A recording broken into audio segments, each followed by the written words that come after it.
health scare for Kim Kardashian. Yeah, this is really scary. The reality star revealed that she was diagnosed with a brain aneurysm after getting an MRI. This is the story of what happened when Kim Kardashian got a brain scan that showed low activity, and the internet completely lost it. New footage dropped, showing Kim finding out her brain scan revealed underperformance in parts of her frontal lobe. And what followed was instant chaos across every social media platform you can name. What actually went down is pretty straightforward. Kim sat for a medical consultation looking calm and flawless, like always. And then a doctor hit her with news nobody expects to hear about their brain scan. The scan showed low activity in her frontal lobe, the part handling decision-making, focus, impulse control, and emotional regulation. These are critical functions that weren't performing at full capacity. Watching Kim process this information in real time told you everything you needed to know. She cycled through what looked like all 5 stages of grief in maybe 4 seconds, starting with total denial when she said, "That just can't be." She didn't even ask what it meant or how to improve it. Just flat rejection, like someone tried tagging her in an unflattering photo. For someone who built a billion-dollar empire on maintaining perfect control and managing every aspect of her image, hearing that your brain isn't operating at full power hits completely different. That's where this gets wild, because we're talking about the woman who turned a scandal into a billion-dollar business. She built a global business model off selfies and social media presence, convinced everyone that neutral beige could define an entire aesthetic, runs multiple companies, including SKIMS, studies for the bar exam, manages 4 kids, handles multiple exes, navigates the Met Gala, and stars in a reality show, documenting her every move.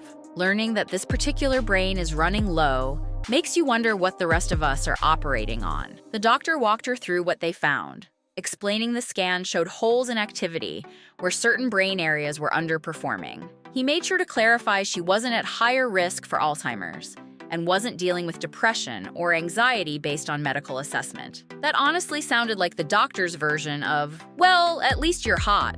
But then he connected those low activity areas directly to stress, overload, exhaustion, and burnout. And suddenly everything clicked into place. Kim has been running in survival mode since around 2007, except her version comes with a glam team and billion-dollar negotiations. Between studying for the bar, running SKIMS, closing massive business deals, raising children, managing exes, handling the Met Gala, and filming a reality show that captures every facial twitch, her brain didn't go low activity because something's wrong with it. Her brain went into airplane mode trying to protect itself from complete system failure. The internet had zero interest in that explanation. Nobody heard burnout or medical context or stress-related brain changes. They heard one word and ran with it, and that word was dumb.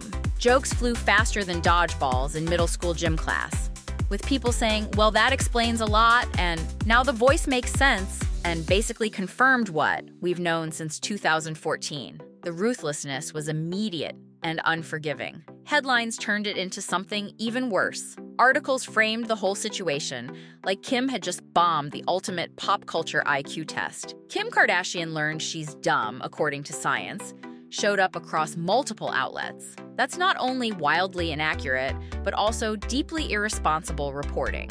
Low brain activity doesn't cancel out strategic thinking or erase the influence she's built. And in her world, influence is the actual currency that matters. The way media outlets presented this made it sound like science had officially ruled her unintelligent. Watching the actual footage felt uncomfortable in the most human way you can imagine. You're seeing someone who never loses control, who always manages the narrative, who stays perfectly composed under any circumstance.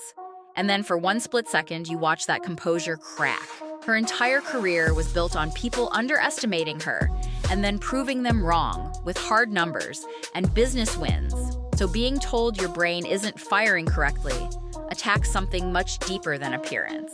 You're getting judged on internal wiring instead of external presentation. And that's a vulnerability she's never had to deal with publicly. What sent this viral wasn't really the scan results at all. People latched onto Kim's reaction in that moment. That rare glimpse of the woman who controls everything, suddenly losing control for just a second. No prepared script, no makeup as armor, just raw human disbelief happening in real time. That authenticity is what audiences almost never see from her. Breaking this down simply, is Kim actually dumb? Almost definitely not. Is she running on empty? Absolutely.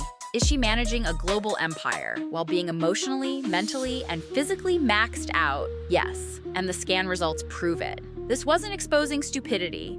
This was exposing billionaire-level burnout, the kind where your brain literally says, "I'm done carrying pop culture on my shoulders." Most people can't relate to her specific circumstances, but the internet heard what it wanted to hear anyway, because mocking the Kardashians has become an actual competitive sport. Here's what matters.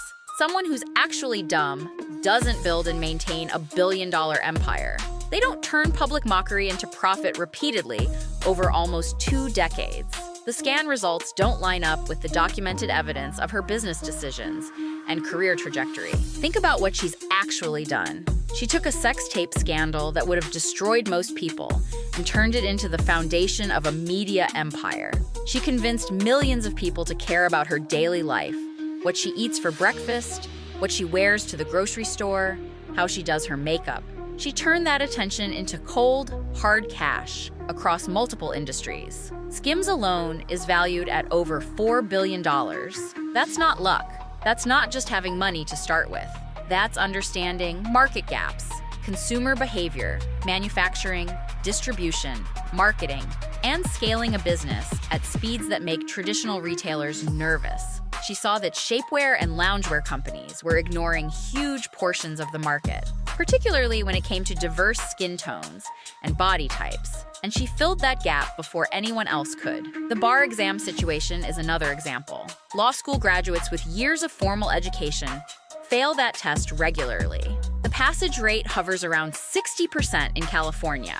Kim took a different route through apprenticeship, studied while running her businesses and raising her kids, and passed the baby bar exam after multiple attempts. That test has a passage rate under 30%. People mocked her for failing it the first few times, but she kept going until she passed. That's not the behavior of someone who lacks intelligence or determination. Look at how she handles crisis management. When controversies hit, and they hit constantly, she doesn't disappear or fall apart. She strategizes, consults with teams, controls the narrative as much as possible, and pivots when necessary. Remember the whole cultural appropriation situation with her brand name? She changed it, rebranded, and kept moving. Most people would have given up or let the negative press sink them. She adapted. Her social media strategy alone demonstrates sophisticated understanding of attention economics. She knows exactly when to post, what will get engagement, how to tease product launches, when to stay silent, when to speak up.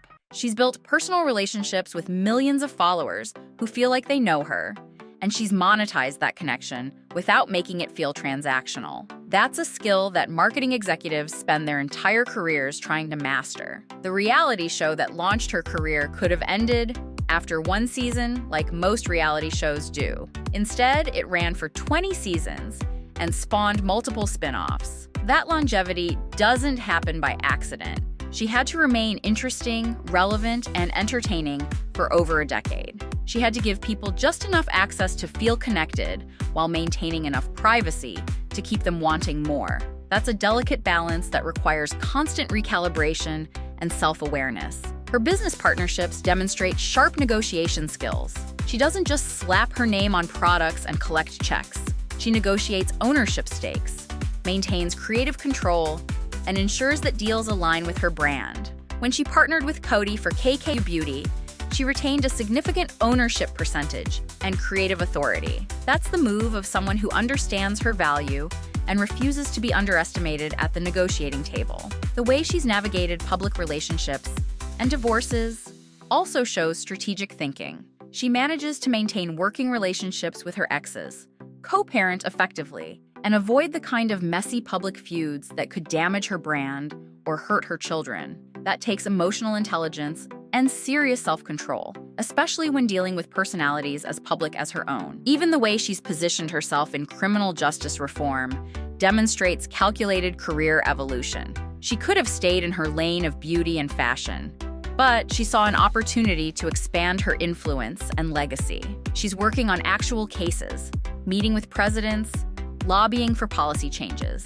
Whether you think she's qualified or not, she's getting results that trained lawyers struggle to achieve because she understands how to use her platform and influence effectively. The backlash to this brain scan reveals something about how we treat successful women, especially women who achieved fame through unconventional paths. If a male CEO got a brain scan showing burnout-related low activity, the headlines would read differently. They'd focus on his incredible work ethic, his dedication, how hard he pushes himself.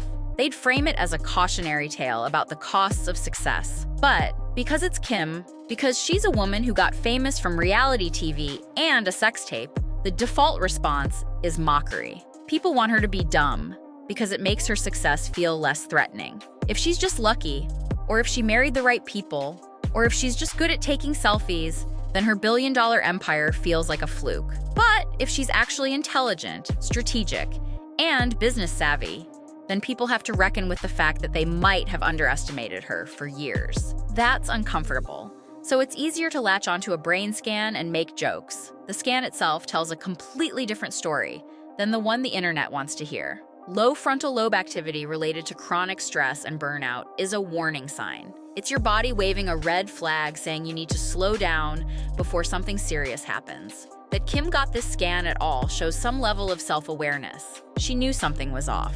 She sought medical advice. That's proactive, not dumb. What the scan revealed is that she's been operating at unsustainable levels for years. Your brain can only handle so much before it starts protecting itself by shutting down non-essential functions. When you're in constant stress mode, your brain prioritizes survival over everything else. Decision-making gets harder. Focus becomes difficult. Emotional regulation suffers. These are biological responses to overload, not indicators of baseline intelligence. The doctor's explanation about stress and burnout being the cause should have been the main story. Instead, it got buried under jokes and memes. The fact that someone managing multiple businesses, raising 4 children, studying law, maintaining a public image, and filming a reality show is experiencing burnout shouldn't be surprising. That's like being shocked that someone training for a marathon while working 3 jobs and getting 4 hours of sleep might be physically exhausted. The vulnerability of that moment matters more than people realize.